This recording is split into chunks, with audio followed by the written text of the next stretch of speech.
Hello everyone, my name is Jim Langdon. I'm an administrator with the Department of Administration. If you are intending to tune in for a webinar about the Cultural Organization Grant Program, you're at the right place. We have about an hour of conversation to present to you with a Q&A as part of the feedback that we will invite you to participate in as the webinar continues. A couple of quick introductions. In addition to myself, Janice Steinmetz, who's a Deputy Administrator of the Division of Enterprise Operations, is with us on this call, as is Ben Bondra, the Grant Administrator, who is overseeing the day-to-day operations of the Cultural Organization Grant Program, and also Ashley Herrera, Executive Staff Assistant at the Department of Administration, who's also managing today's event. Permit me a moment for just a couple of housekeeping items. Again, we'll provide an overview of the program today. Hopefully you've had an opportunity, or you will soon have an opportunity, to read the program documents that are available online at the Department of Administration website. That includes a program guide, the application, and a couple of supporting documents to guide you through the process. After our presentation today, we'll do our best for a Q&A session. Q&A will be done through entering your questions or comments in the dialog box that are part of this webinar, and we'll do our best to answer questions. Keep in mind, however, that some questions may not be answerable today, in as much as we may have to do a bit more research or confer on the right information to get back to you. So please be patient with us. We'll also keep in mind that we are accepting questions through the website to our email address, and we will be publishing a question and answer document that answers all questions for all members of the public. So no one should feel that they don't have access to information that perhaps others have. We'll maintain a level playing field for all participants in the program. As we continue here, please note that your audio is muted. I will be controlling the volume from this end, and that we're also recording this session, and that recording will be made available on the program website sometime after today's webinar for your reference, or perhaps to share with your colleagues so they can also have a sense of what was said today. At this time, I'd like to introduce Secretary Joel Brennan. Secretary Brennan, the Department of Administration, has been in his job since January of 2019, and Wisconsin certainly has a friend of our cultural community in Secretary Brennan. Many of you may know that he served as the president and CEO of Discovery World in Milwaukee for several years, and also led the Milwaukee Redevelopment Authority in that city. Also certainly has a deep understanding of our tourism and cultural environment in Wisconsin, having once served as the Vice President of Greater Milwaukee Convention and Visitors Bureau. So with that, I'll turn over to Secretary Brennan for a few comments. Thanks, Jim. And I'm pleased to join everybody today. And pleased to be actually people from the Division of Enterprise Operations. Not only are Jim and his team doing the administering of this program, but they're also working very directly with higher ed and administration of ed, a number of other CARES programs we're doing, in addition to the work that continues to happen in procurement, in testing around the state. And I know all the people who are watching today, you work with people who you know are heroes who don't get a lot of attention, and there are lots of those amongst the people who work on your behalf at the state of Wisconsin. And I just want to say that some of the people you're getting the chance to work with today are just those kind of heroes. So you have the best that we have to offer who you're working with on this program. I appreciate getting a chance to talk for a couple of minutes today on behalf of the administration, on behalf of Governor Evers. And to start with, I just want to say thank you to the people who have tuned in, and thank you for the work that you do. You do great things in the best of times, and in, I think, what we could all agree right now is probably the worst of times. Some of the most challenging times that we have had and you have had. Cultural organizations, performing arts, they are really factories for creativity, ingenuity, education, innovation around the state, and increasingly, and I've noted this in some of the travels that I've had around the state in my job, and some of the favorite things that I've been able to do is really the nexus between that creativity and the cultural communities and economic development around the state. It doesn't just happen in the big communities around the state, but in every community there is this burgeoning creative class that is connecting with each other and connecting with local resources to really provide economic development opportunities and really make great change. And that was moving forward at a great pace before February and March and the onset of COVID-19. As Jim said, immediately before I came to work in state government, I worked at a nonprofit science center here in Wisconsin. I also, so I know personally the strides that we have made in recent years and really the connections that have been made in this industry.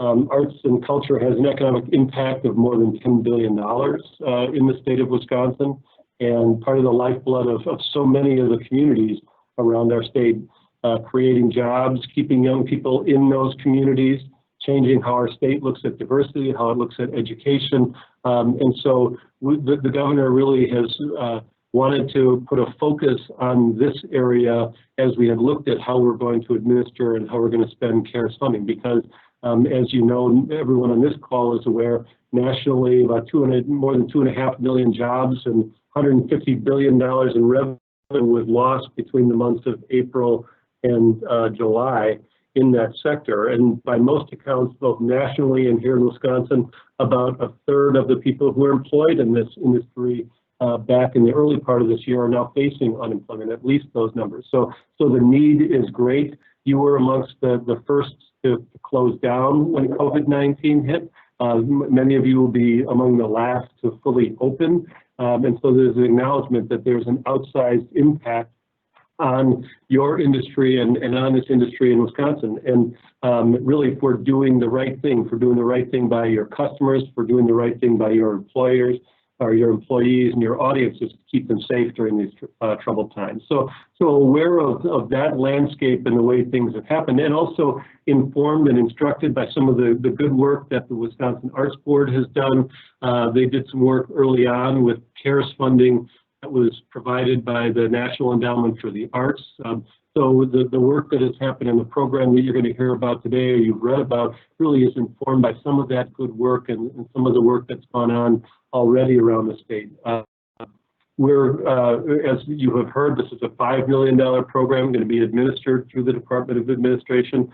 As with all the CARES funding, there are restrictions. One of the main restrictions being that this money has to be spent by the end of calendar 2020. And so we're going to be aggressive, and Jim and his team are going to outline for you today that the application process for this will go throughout the month of September. The awards will be made in October, and we'll push forward to try to make sure that this money gets spent in calendar 2020. Jim and his team are going to provide some of those details, answer questions. We've tried to make the application straightforward, try to answer questions where we can, and make sure that the fact that you and the employees you serve, the audience that you have are in need of these resources, that we can do this in as efficient a way as possible. So I hope that this is instructive for you. I guess I'd finish where I started by thanking you for the work that you're doing and pledging to you that not only today, as hopefully we can answer questions, lay out what can be a fairly straightforward process for you in the next 3 weeks as you look at filing these applications and then administering this, but the governor, the administration hope to stand alongside you as we navigate our way through the rest of this COVID-19 crisis, through the economic challenges that we all face, and to the ultimate recovery and the work that you're going to continue to do in your communities to make them stronger, to make them better places for education, better places for economic development, better places just for the innovative and creative Wisconsin that we want to create. So with that, again, I appreciate getting the chance to do this. I appreciate the work that you do, the work that you have done, and pledge to keep working with you. With that, I'll turn it back over to Jim, and he can go with some of the details about the program and get into the Q&A. Jim? Very good. Thank you, Secretary. I would say that this might be the first time that many of you have had anything to do with the Department of Administration. And I do want to take an opportunity just to say a word about the department. This is really the administrative backbone of state government. We have great experience with programs ranging from grants, procurement, financial management, budget management, particularly management of federal funds. And of course, that's our funding source for this program. So while this may be the first time we'll work together, I hope you do have a good experience. We've assembled a great team to work on this program to get you to a successful conclusion with your grant submission and getting you the funding that you need. That being said, also, I do also, like the Secretary, appreciate the wide variety of cultural opportunities that exist in Wisconsin for myself and my family. I know, like the Secretary's family and so many Wisconsin families, we've been deeply impacted this summer, since spring really, with the impacts of COVID and not being able to enjoy so many of the opportunities that we traditionally want to take in each year. This program is clearly intended for the benefit of your organizations, but more broadly, it's really intended to address quality of life issues in Wisconsin. I know the governor, in terms of his priorities for this program, very much want us all to get back on our feet, not just for you to get back on the stage and open your doors, but also for all of us who are so dependent upon the services that you provide, so we can begin to enjoy them again next year. So I think I share with my team, and certainly Secretary Brennan, it's a real privilege to work on this program, and hopefully this is the last time in our careers we'll have to do so, but we do want to do it right, and we will do everything we can to be of help to you. If I could go on to the program summary, and again, you may also, as this PowerPoint has been provided on the website, if you may be following along there, we'll go through the same slides. All the documents for this program are on the DOA website, doa.wi.gov. It's in a section called We're All In. This is the only official location to receive information on this program. If you go anywhere else, you're not getting official information. So please refer to that area of the website for all information about the program. As Secretary Brennan indicated, $5 million has been set aside for this program by Governor Evers, and we'll be operating within those confines going forward. And also, it's important to note that these are federal funds, so that have a couple of additional wrinkles that we'll talk about along the way here, but important ones to make sure that we're not only compliant with all state procedures and policies, but also federal policies related to CARES funds, or the Coronavirus Aid, Relief, and Economic Security Act that was signed back in March. As Secretary Brennan indicated, and I'll repeat, this program is being administered by the Department of Administration, Division of Enterprise Operations. Again, this is probably the first time you've heard of this department, and certainly the first time you've heard of this division.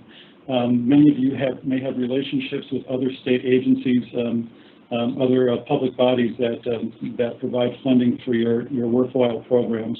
In this case, please refer only to this department and instructions and information from this division and available through this website. It's the only official source going forward.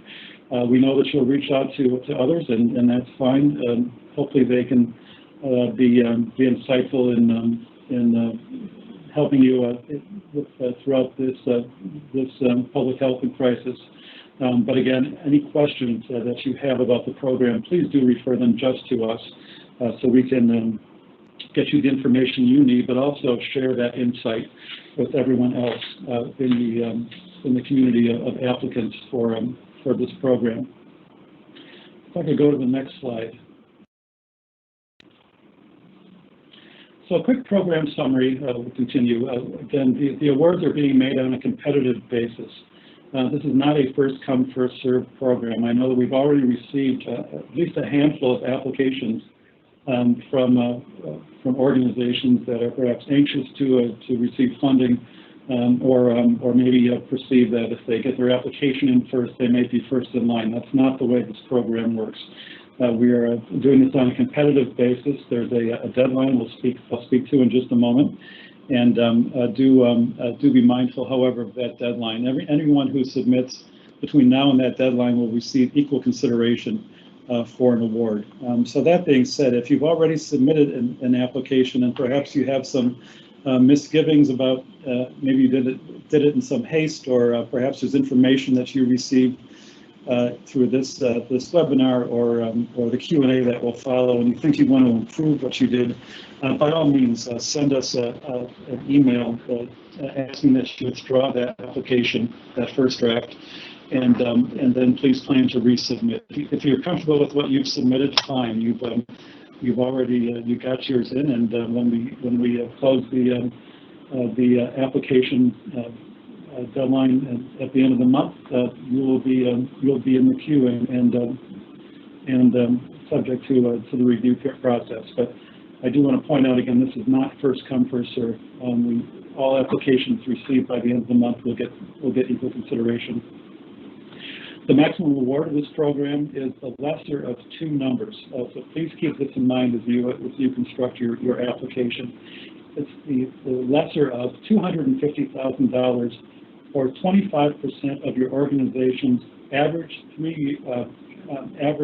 operating revenue over the last 3 years. Net average annual operating revenue over the last 3 years. So if your operating over the last 3 years was $1 million,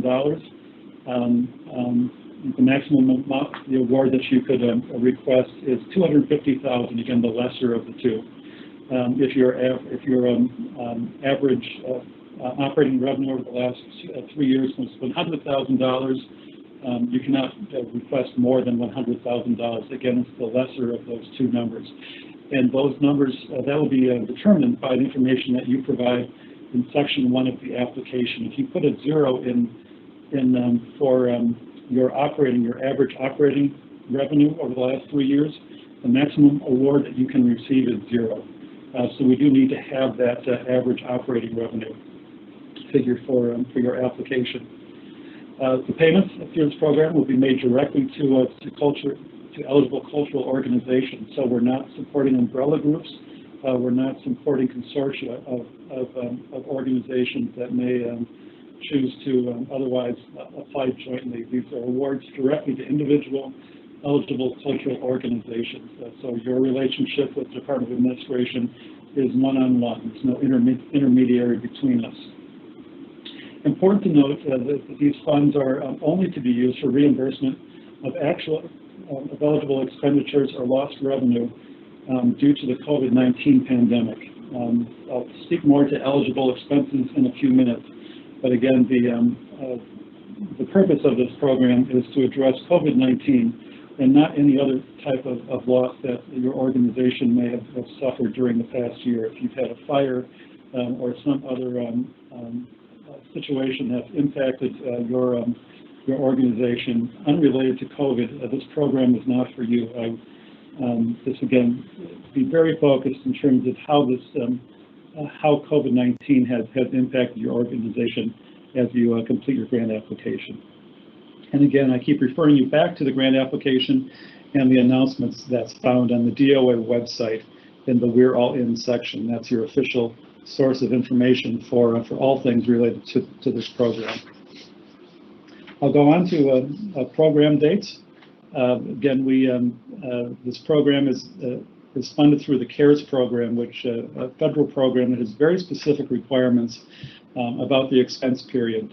So we are working within March 1st and December 30th of 2020. Don't ask me why they didn't choose December 31st. For some reason, the feds chose December 30th as the cutoff date for this. So any expenditures that you intend to, for which you intend to seek reimbursement, it's through December 30th, 2020.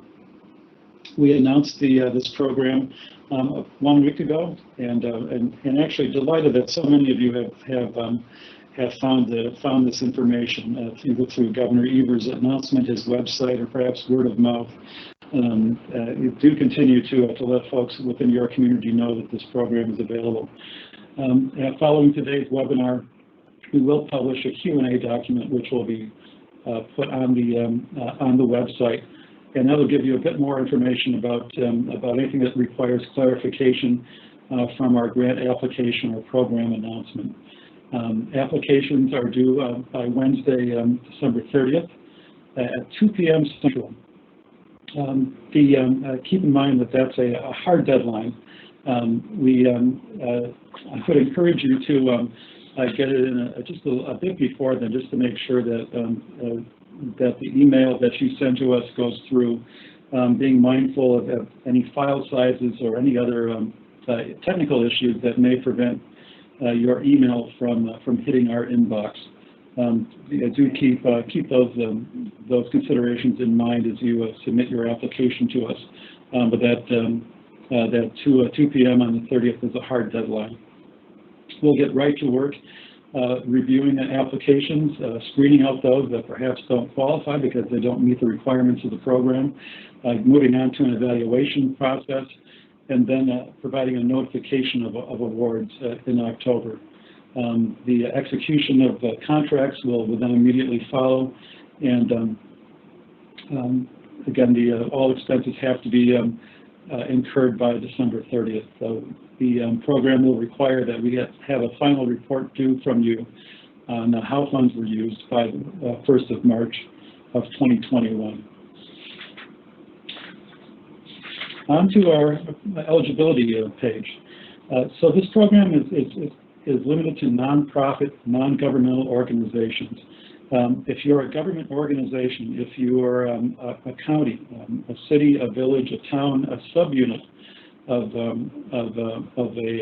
a local unit of government, if you're a state agency, if you're a University of Wisconsin campus or a subunit of a campus, you're not eligible for this program. There are other programs that are being funded through CARES for which you should consult your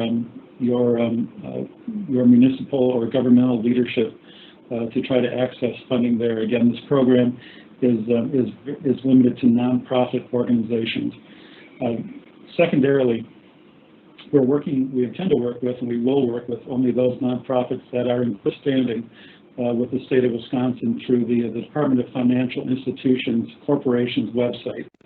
That information is provided here for the DFI page that will indicate whether your organization is in good standing, and that is whether it's registered, organized, registered, otherwise in good corporate standing with the Department of Financial Institutions. The web page is very easy to use. The search engine, type in the name of your nonprofit, press enter, and it will return information about the standing of your organization. And it's something that we'll be checking as well to verify good standing as we go through our review process. Third, your organization, moving on, thank you, must conduct operations in Wisconsin and have an administrative presence in Wisconsin. We think that this will be largely handled through the confirmation that you're a nonprofit, a Wisconsin nonprofit. But if you are based in Wisconsin, but your cultural activities are conducted out of state, that will be disqualifying. If you conduct operations in Wisconsin, but your administrative office is out of state, again, that will be disqualifying. Again, we're intending here to support Wisconsin nonprofits that conduct cultural operations within the state. So we'll be looking at that as well. Fourth, we intend to only support those operations of those organizations that operate for the benefit of the public. If you're an organization that operates for perhaps a private membership group or on some limited basis, this program, you will not be eligible for this program. Again, operating for the benefit of the public doesn't mean that it's free. It could be fee-based, for instance, as many of you charge admission or sell tickets for your events, that's fine. But it needs to be open to the public and not limited to only a private membership. The primary mission of your organization has to be the production, presentation, or exhibition of cultural disciplines such as music, dance, theater, literature, and the visual arts, or items of environmental or scientific interest. This is a fairly wide range of qualifications that I think will be attractive to many of you as you consider applying for these funds. You better than I know what your bylaws and your corporate documents and your mission statements have to say. So please measure those corporate documents, if you will, against this definition to make a self-determination of whether you're eligible to apply. And also that you've been in operation at least since March 1 of 2019. All this does is confirm that we're supporting established organizations that were in operation for at least 1 year before the public health crisis began in March of 2020. A few words about eligible expenses and lost revenue. So the program funds a number of activities, not the least of which are these types of expenses and lost revenues that have incurred directly by your cultural organization since March of 2020. These are again expenditures or revenues that were lost or incurred or lost due specifically to the COVID-19 public health emergency. If you had a fire, again, this program is not intended to cover those losses. If you've incurred some other type of event that caused you to have a revenue loss or expense, again, please don't apply. Apply only if you've incurred expenses or suffered a loss due to COVID-19 specifically, and this is in compliance with the federal requirements.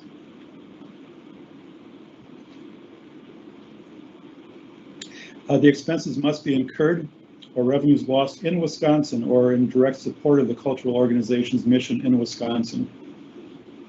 Again, this goes to the issue of whether your organization, where the basis of its operations are and its administrative function. You may certainly have operations outside of Wisconsin that might be ancillary to your Wisconsin home. But we're interested really only in supporting those expenses that were lost in Wisconsin. So please be specific if you to separate out any losses that may have been suffered outside of Wisconsin. And in conformance with the Federal CARES Act, of course, we're not reimbursing any expenses that are otherwise reimbursed by any other program. So please don't double bill us or attempt to submit the same expense for two different programs for any losses or reimbursements that you may have incurred, and you will be certifying to that with your application. Again, consistent with the CARES Act, the expenses must be incurred between March 1st and December 30th of 2020. The contracts, services, or goods must be performed or delivered within the covered period. That is to say, we will not fund a contract, for instance, for a cleaning service that you might enter into now. That would extend into January or February of 2021. Please only apply for that piece of the contract that would be attributable to the period between now and December 30th of 2020. Sorry, my light keeps going out. The same thing goes with supplies. We'll reimburse for supplies that are purchased that are to be used during this period. Lost revenues. Lost revenues is something that's available in the CARES Act to nonprofits. That's not available to government organizations. It's a very specific and an attractive benefit, I think, to nonprofits to be able to use CARES funds for lost revenues. Again, this is not something that any unit of government can use CARES money for. So, as you provide evidence of your lost revenue during this year, perhaps it could be a letter from a donor who's rescinded a financial commitment.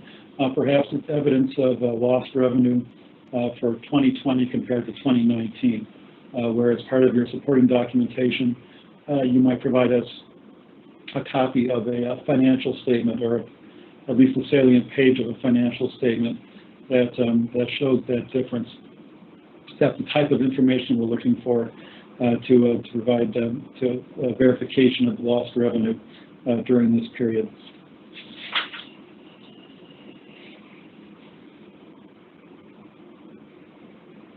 We'll go through a few examples of expenditures and lost revenues that might be applicable to you. And keep in mind, if you would, that some of these, in fact, many of these may not apply to your organization.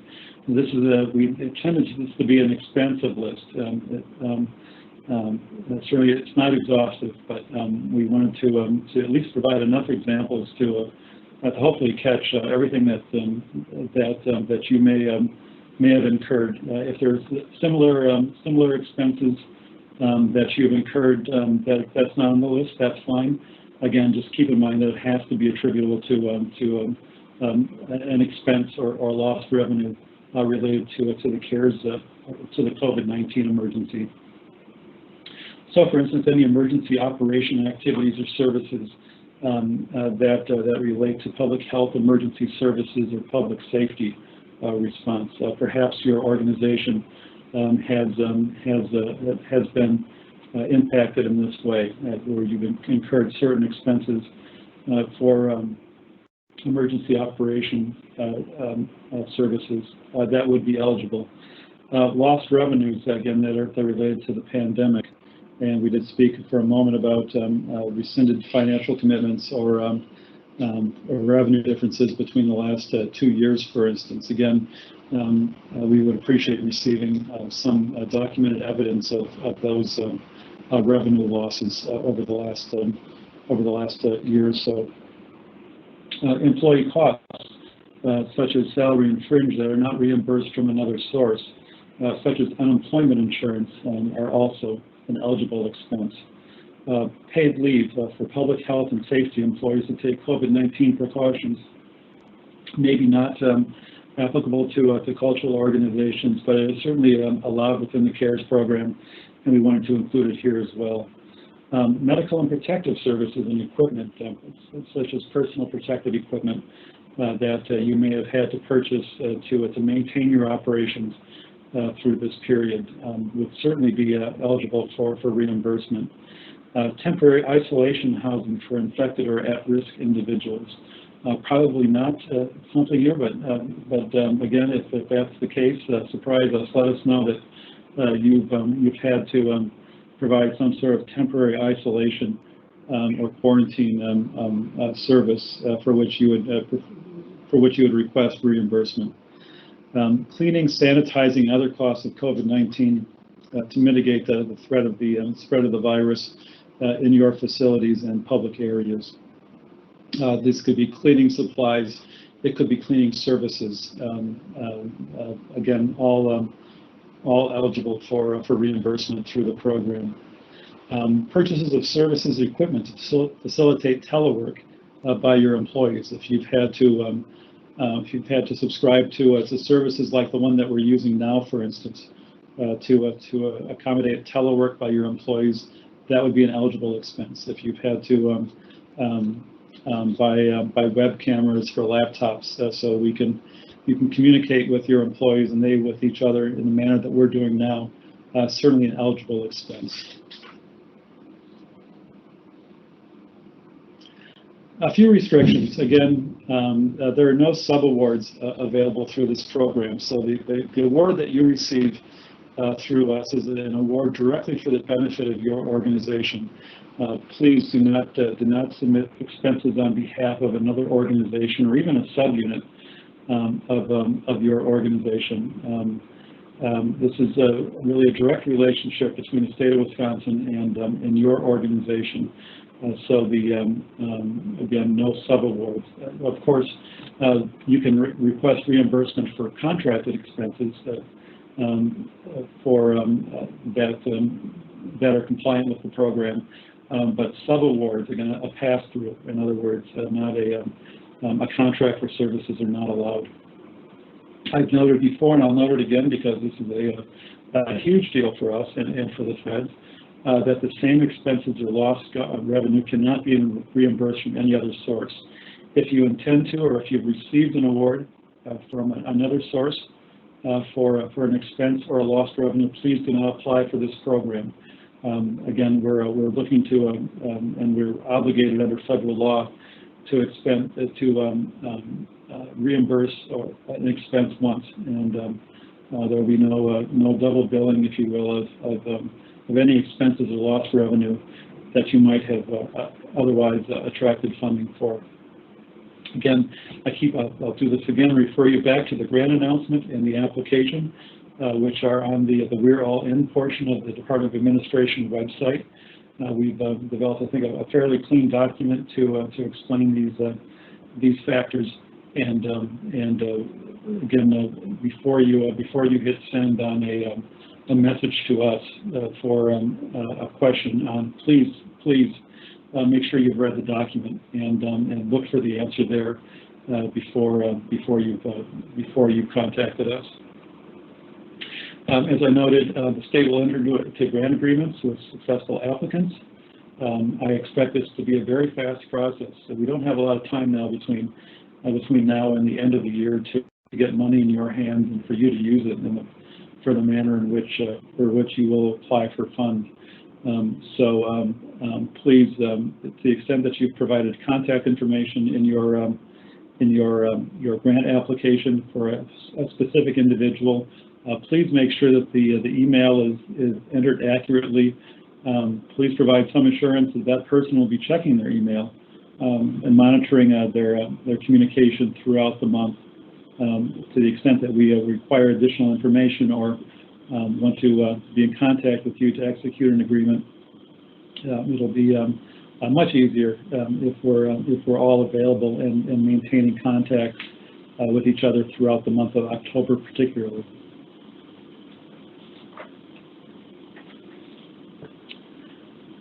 So onto the application. The application is a relatively short document, which I have here somewhere.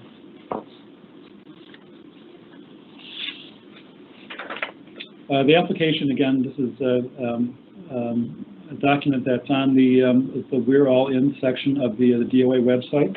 A relatively straightforward document that has just a few sections for you to fill out. Again, we're not looking for elaborate applications.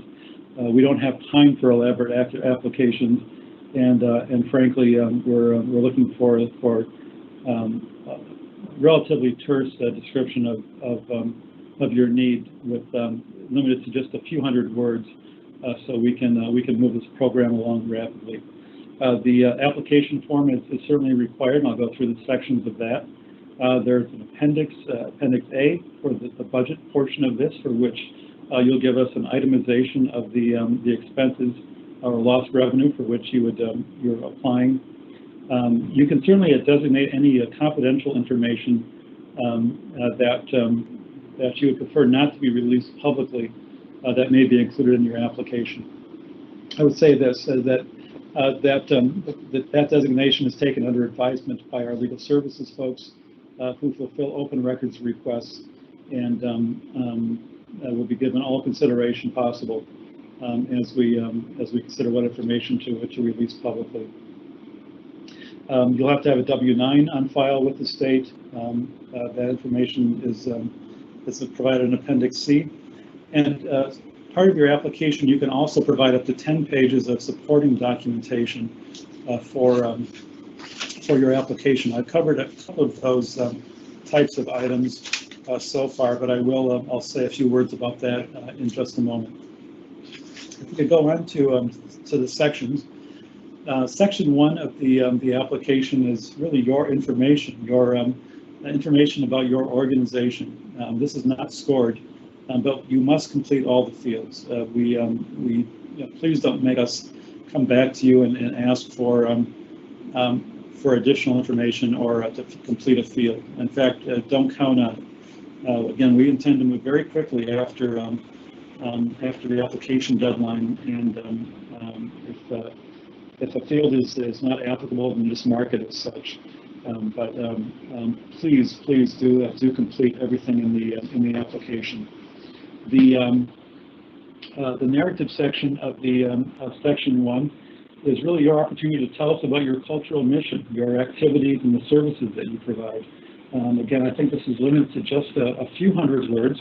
Again, 200 words. Again, we're not looking for anything elaborate, but do summarize for us within a couple hundred words what you do, what your mission is, your activities, and your services. Again, not an opportunity here for a long narration, but do please keep it short and to the point.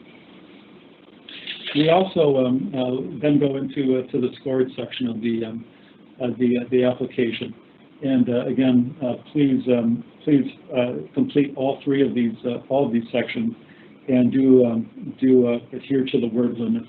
And again, the word limits are really intended to make sure that we can move quickly on this program. We do expect there to be a good response to it, a significant response, and in our course of evaluating applications, we are simply not going to have time to read pages and pages and pages of narration, even though it might be great stuff about your organization.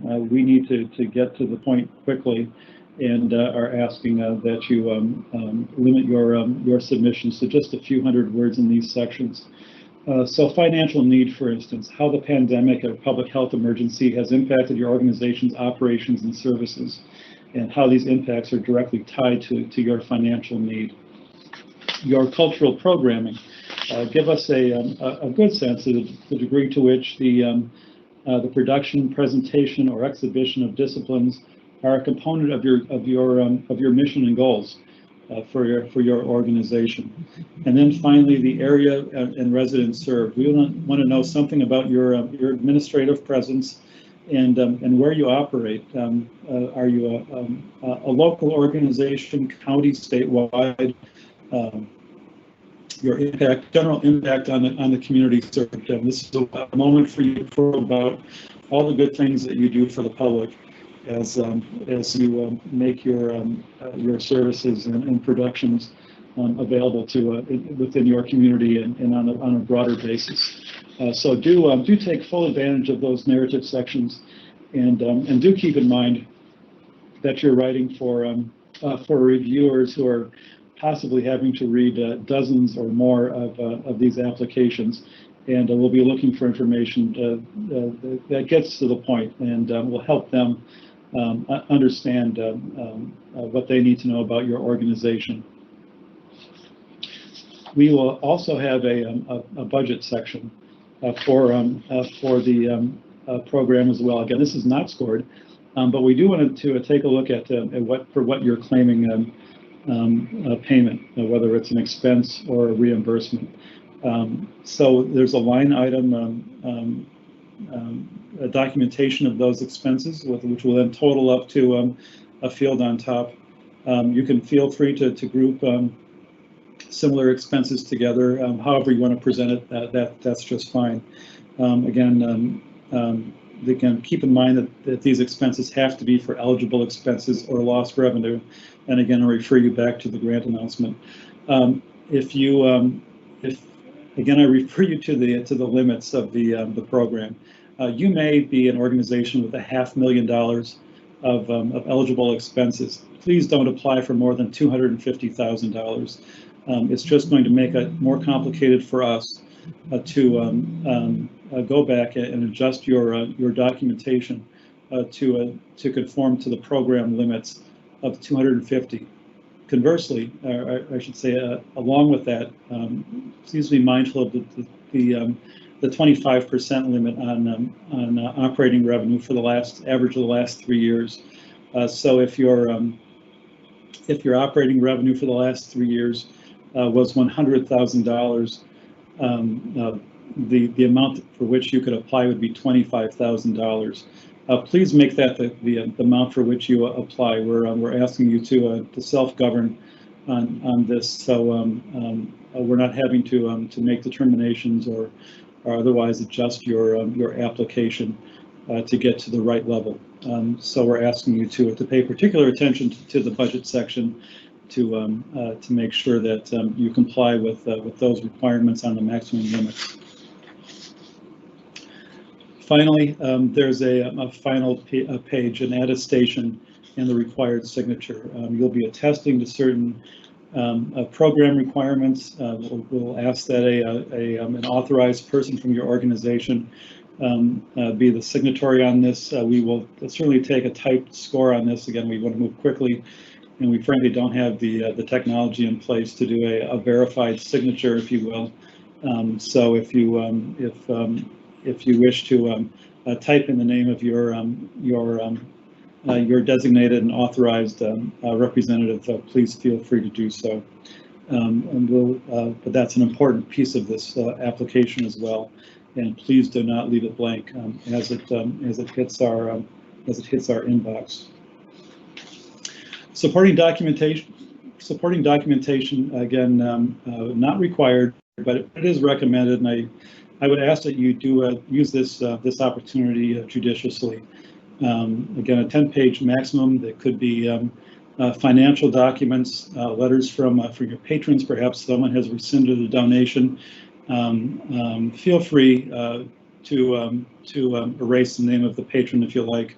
We're really not interested in that information. But if you have a letter from Jim Langdon, myself, rescinding a donation, don't care that it's from me. To take my name off, or we would otherwise be interested in the body of the letter that notes that it was rescinded again due to COVID-19. If you're submitting for eligible expenses, if you want to submit receipts, we'd love to have them. If there's information about revenue generating event cancellations, notices of those cancellations would be helpful as well. Please do not use this section. This is not an opportunity to give us 10 more pages about the narrative that we requested in the earlier portion of this. We're not going to read it. You really need to adhere to those 300-word limits in the earlier section. But do use this as an opportunity to give us supporting documentation to back up what's in the narrative and in your budget.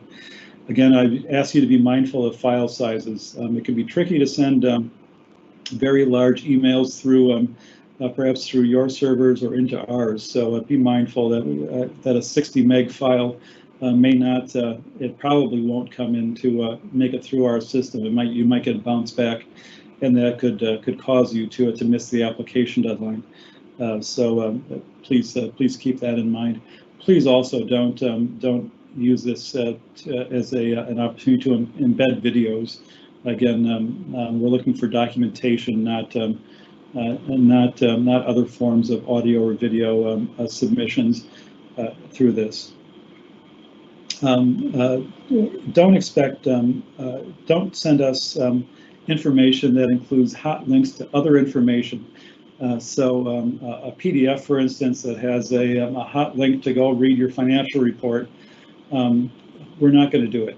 Again, we want to move quickly here. We want to be efficient about this. So if there are salient pages of your financial report that you want to include, please include them as part of your 10 pages. But a PDF that has hot links to your financial statements and to your mission statement and and any other information that you might have online, please avoid that.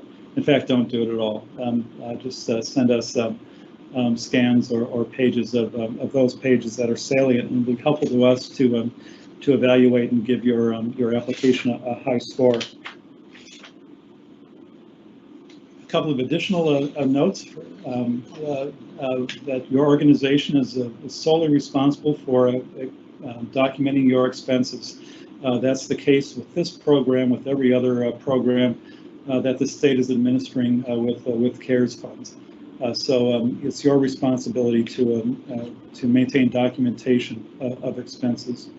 Any ineligible costs determinations that are discovered through a state or federal audit may have to be repaid to the state. In fact, must have to be repaid to the state.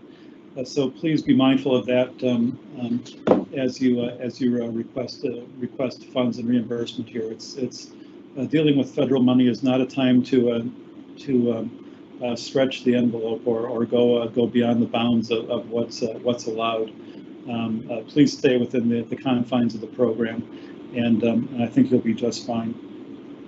We're asking that all organizations, whether it's this program or others, to maintain records of their costs for 5 years. Again, the CARES funding is new for all of us. We don't know to what extent there could be future federal audits or state audits of these programs, which would extend to you as a grantee. So it's important to maintain accurate records, full records, and do so for 5 years. And again, as I noted, you can withdraw and resubmit an application until the deadline of September 30th at 2 p.m. Again, we know that some applications are already in. Perhaps this presentation has caused you to rethink what you put in an application that you put together very quickly. Do feel free to rescind and resubmit. But please don't forget to resubmit. We very much want your application. Can't say it often enough. The application deadline is 2 p.m. on Wednesday, September 30th. The email that's provided here in this page is the only place where you can submit your application. Do not send us something in the mail. Don't fax anything to us. Don't assume that Jim Langdon's email address at the state of Wisconsin is an eligible place to send your application. Please, please, please only send it to this inbox. This is the place where we will be checking to document and aggregate and then otherwise evaluate all the applications that come in. Again, we anticipate making award announcements in October. We'll have a grant agreement that we'll be probably through DocuSign or some electronic means, so we can avoid having to go through snail mail or otherwise getting wet signatures. So we'll have that process in place. And then do keep in mind that any final reports that are required are due to us by February 1st of 2021. Something that wasn't originally announced with the program last week, but we stood up since then, is an email distribution list. So if you want to get on a listserv and receive updates about the program as they are developed and announced, feel free to register. Again, go to the We're All In page on the DOA website and look for the email distribution link in the cultural organizations program. This is I would encourage you to do this. It'll make sure, to the extent that we have, for instance, a Q&A document that we intend to distribute in the next few days, that you're aware that it's been posted. If there are any changes in deadlines, for instance, you'll get notification. Otherwise, if you don't, it's your obligation to keep checking back to that web page and looking for any changes that we might otherwise post. So again, really encourage you to use that that registration for the listserv. And with that, I'm going to take a sip of water, and I don't know what we've received for questions, so I guess I'll turn it over to my staff, and perhaps I'll get a heads up on what we might be asked to answer at this part. Good afternoon, everyone. This is Ben Vondra joining the webinar for the Q&A portion. We have a series of questions. I want to reiterate, we're not going to be able to get to all of them in our time here, but we will post a Q&A document to the website that will respond to the questions that you've submitted. If you have additional questions during the end of the webinar, please continue to enter them so that we can catalog those and get responses to you. Jim, we have a series of questions here related to funds that perhaps were received from other programs, perhaps CARES Act funding or other relief programs. And if receipt of those funds makes organizations ineligible to apply for this CARES Act program. Receipt of CARES Act funds from another program aren't on their face cause ineligibility. Provided that they're used for a purpose other than for what you're applying through this program. So if you, I don't know if you receive CARES Act funding through some other program for the purchase of PPE that you had to purchase earlier this year to address COVID. And through this program, through the Cultural Organizations Program, you wish to apply for funds for lost revenue that have no relation to that PPE purchase, or perhaps you had to do purchase some service for cleaning your deep cleaning of your facility. Again, unrelated to the earlier allocation of CARES funds. Please just be mindful that you can't double bill for the same expense.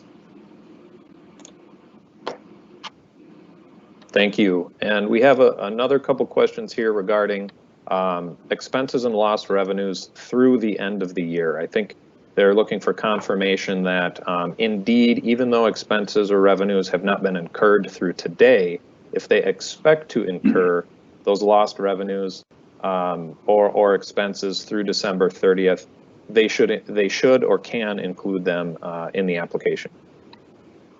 Yeah, thanks. I think it's a little trickier with lost revenue. So let me address expenses first. To the extent that you have a budget in mind, for instance, for cleaning services or PPE or some type of personnel expense between now and the end of the year for which you want reimbursement, by all means submit that. We will certainly take that into consideration for funding.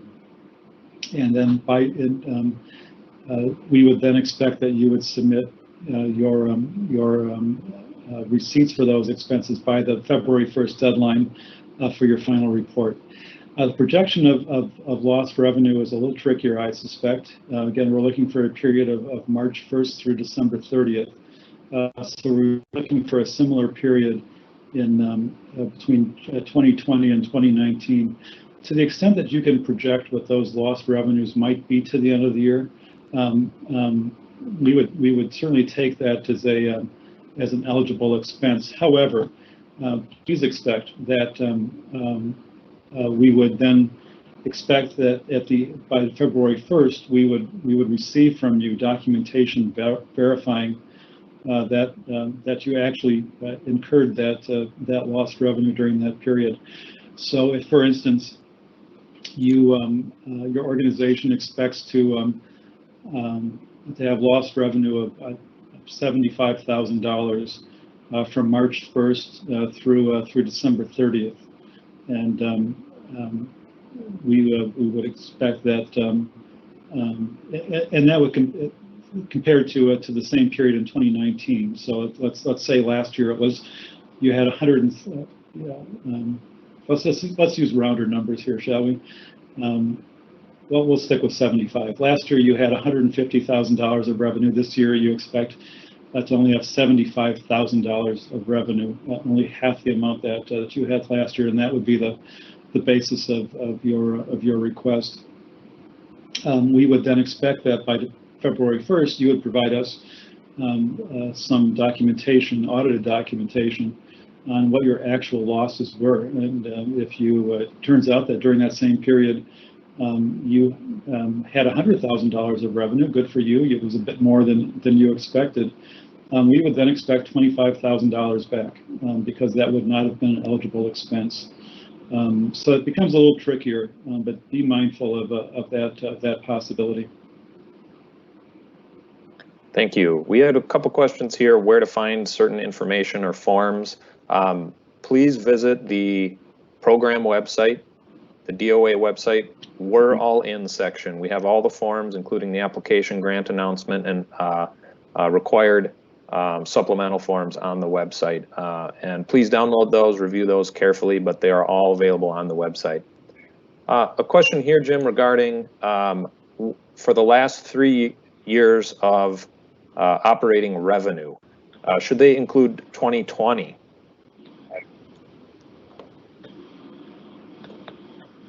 No, certainly 2020 is the subject year of the loss that we'll be considering. So again, I don't know what your it's perhaps different for every organization, what fiscal year basis you report on, but do include the three most recent years before this year. Thank you. We have a question regarding awards. Do we anticipate, and I think this matters, of course, this depends a little bit on the universe of applications we receive, but do we anticipate making partial awards? Do we anticipate making additional or supplemental awards? Sure. So, you know, the program could very well be oversubscribed with requests, in which case we'll go through our evaluation process and then make a determination of whether we'll prorate or otherwise provide reduced awards for applicants. At this point, there's no commitment to any additional funds for the program beyond the $5,000. So, as I noted at the outset, that's the universe in which we're operating, and but there'll be no less than $5 million available through the program. Thank you. And a series of questions here on, you know, estimating revenues, and you spoke about this a little bit earlier. The best way to do so, if folks have obviously fluctuating revenues, is to provide some type of demonstrate that claim from earlier years. So difference in ticket sales or something along those lines. Do you want to expand at all on maybe how to estimate those revenue losses? I think it really depends upon the nature of your organization. Some of you have ticket sales, others have admissions for your operations. We want to be very flexible here in terms of how we address revenue losses. Some of you are perhaps operating with significant private donations that you received in the past that aren't coming through now. Let's be flexible on this and do make that case in the financial needs statement of your application. Not waving at anybody. I'm just trying to get my light back. We're not done yet. We have a handful of more questions here that I think we can get to. Again, some of them we're going to need to reply to at a different time in our Q&A document, but thank you for submitting these questions. Keep them coming in the Q&A dialog box. A clarifying question here regarding the requirement, the covered period requirement. Do costs need to be the requirement is that costs must be incurred within the covered period, March 1 through December 30th. Does an organization need to spend that money within the covered period? And I believe what we've established is that, yes, indeed, bills need to be paid by the end of the covered period. So they need to be both incurred and paid. Is that consistent with your understanding, Jim? It is.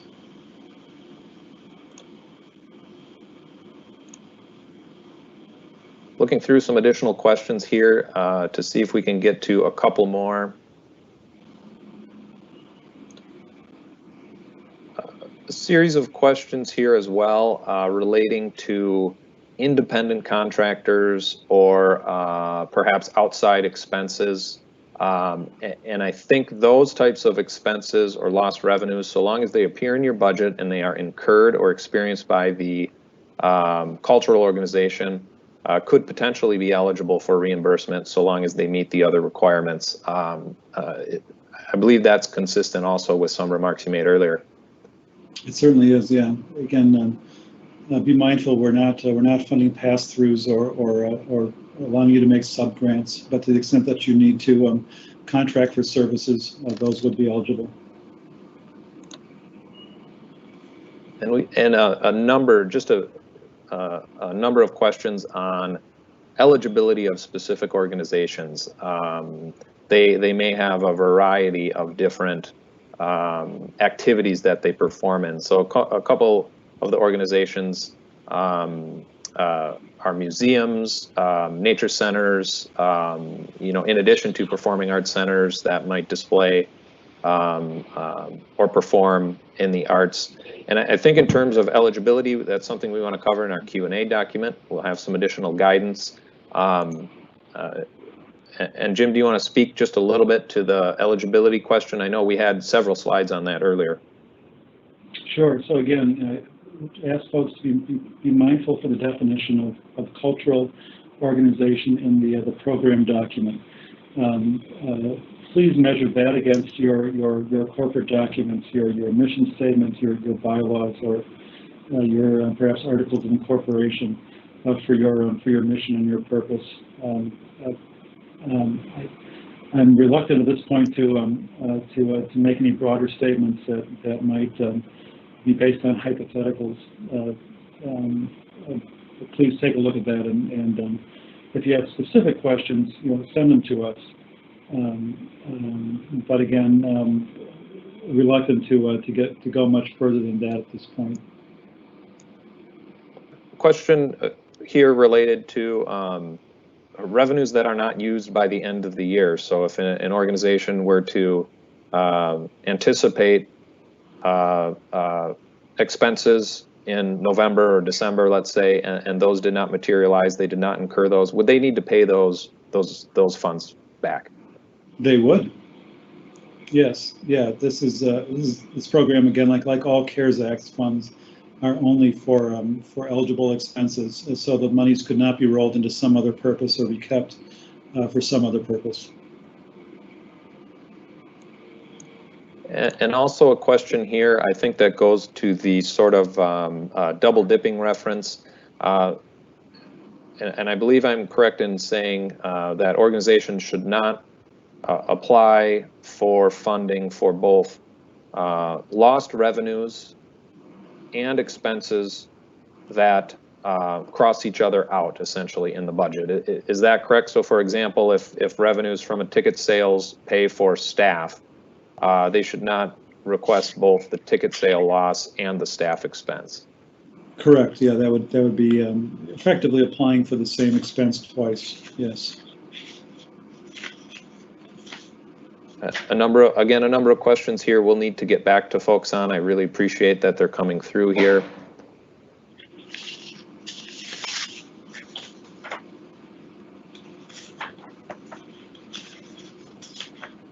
And we will be able to get to these, some of these at a later date.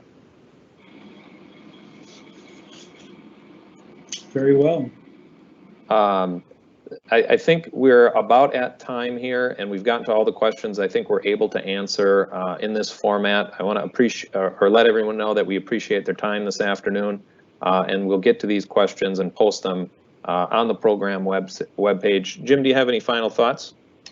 I just, again, can't be happier that the Governor Evers has put together this program and designated $5 million to support cultural organizations. I know it's impactful for your organizations and your missions, but as you know, it's just as impactful for those of us who enjoy everything that you do, all the productions and other enrichment that you provide to us. We all need to get back on our feet, not just you, but I need to get back out myself and get my family out to your locations, and that's really what's driving this. So the governor has, I think, done a wonderful thing here with this program. We're looking forward to bringing the benefits of it to you over the next couple of months. I would point out that the slide is still up, Ben. The contact information is DOA COVID Cultural Grant at wisconsin.gov. Please only send your questions to that address. I know a few of you have been industrious in finding Ben Vondra's state phone number. Please avoid calling us. The most reliable way to get your question answered is to go through the mailbox, and we will get back to you. And with that, I want to thank everyone from around the state for joining us today, and look forward to working with you in the coming weeks.